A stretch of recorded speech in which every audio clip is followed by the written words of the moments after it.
I'm a major skeptic on crypto tokens, which you call currency like Bitcoin. They are decentralized Ponzi schemes. These were the exact words of the CEO JP Morgan Bank, Jamie Dimon. Are these words of a banker that is just unhappy that Bitcoin could scuttle his banking business, or are these the words of a person that shares the same concern millions of people have about Bitcoin? Bitcoin was created to revolutionize the way money worked. It is supposed to be the future of banking. How far has it lived up to this purpose, and is this still the future of banking Satoshi Nakamoto, its creator, promised us? What is Bitcoin? This question may seem straightforward, but even the government can't categorically say what it is. Many economists have tried classifying it, and what we can get at the end are a lot of confusing definitions. Let's start with what its creator defined his creation as. Bitcoin's founder, Satoshi Nakamoto, which is just a pseudonym to conceal the true identity of the person or group behind Bitcoin, defined Bitcoin as a peer-to-peer electronic cash system. There are three functions money must be able to perform. It must be able to store value, be a medium of exchange, and serve as a unit of account. While there are several arguments as to whether Bitcoin serves these three purposes, it would seem these arguments are spurred by agendas of those making the arguments than an actual attempt at setting things straight. But based on Satoshi's definition and the definition of money, Bitcoin is actually money, but it's designed to work differently. The cryptocurrency's major disruption is in removing institutions we rely on to manage and make our monetary system trustworthy. In place of these situations, Satoshi Nakamoto placed a cryptographic algorithm that is immutable to use a decentralized governance system to give the whole monetary system the trust required to make the system dependable. The network is called the decentralized blockchain, giving ownership to no one but to everyone. In this video, we won't be explaining the technicalities of how Bitcoin works. Rather, we are going to focus on what it was designed to do. Bitcoin was simply designed to remove the banks, government, and financial establishments from the monetary system and to give everyone the power to control how they store, spend, and account for money. So you don't need a bank to tell you how much you have left in your account. You won't be needing the banks to tell you who you can transfer money to or who you cannot transfer money to.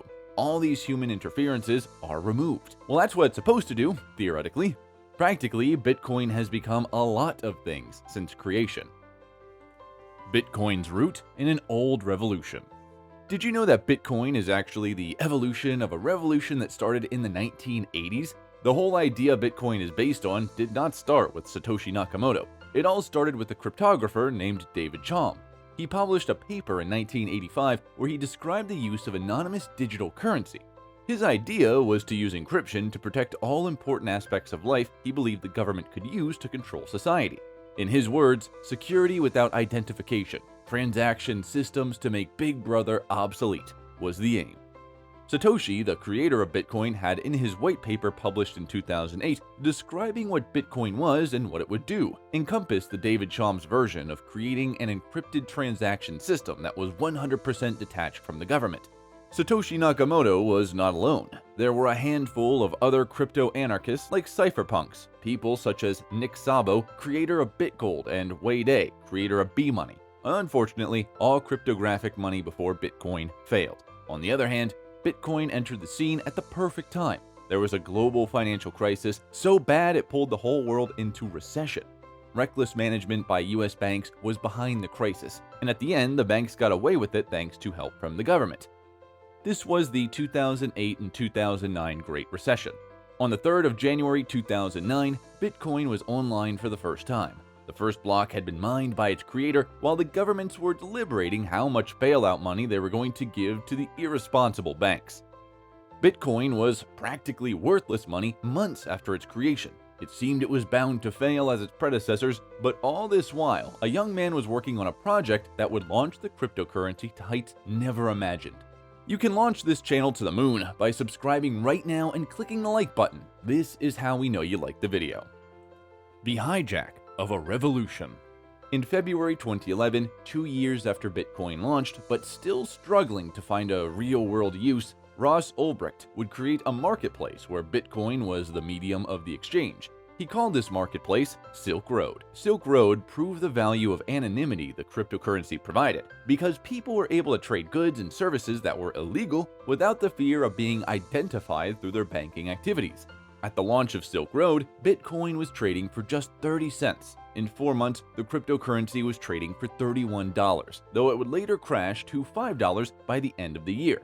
Silk Road had made Bitcoin really valuable and purposeful.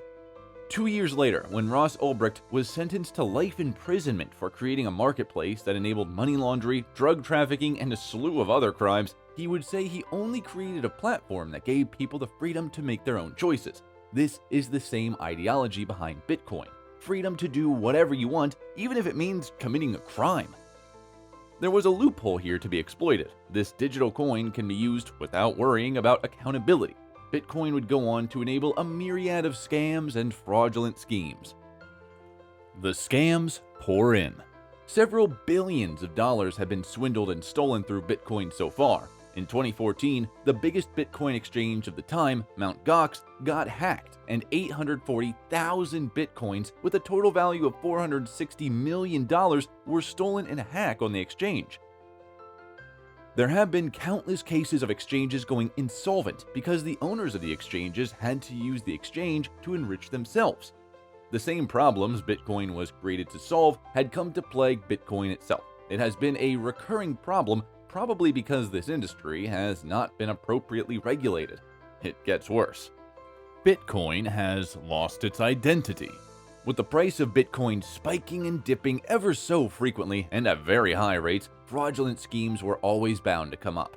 People were not using Bitcoin as a means of payment anymore. In fact, it is estimated that only about 1% of all Bitcoins are used in making payments. The remaining 99% are being held as speculative instruments. People now buy Bitcoin only because of the possibility of the price going up, so they can sell for a tidy profit. Do you remember Jamie Dimon calling Bitcoin a Ponzi scheme at the beginning of this video? That is exactly how most users of Bitcoin are using the cryptocurrency today. People buy the coin, wait for more people to put in their money, then they pull out when the price is up, causing the prices to crash, leaving the people who bought the token at a high price to pick up the loss. This is exactly how Ponzi schemes work. Social media. Social media has become a launch pad for a lot of fraudulent Bitcoin schemes, the most popular being the pump and dump scheme. Celebrities and influencers in the cryptocurrency community use platforms such as Twitter to hype the cryptocurrency and get people all excited about it. Out of fear of missing out, or FOMO, people rush in buying the cryptocurrency. This increased demand drives the price up. This is when those behind the scheme sell off their own holdings. Influencers such as Elon Musk have used single tweets to cause the price of Bitcoin to appreciate and decline as he wishes, though he has come out to say he does not use his influence to take advantage of the market, but he can easily do that if he wanted.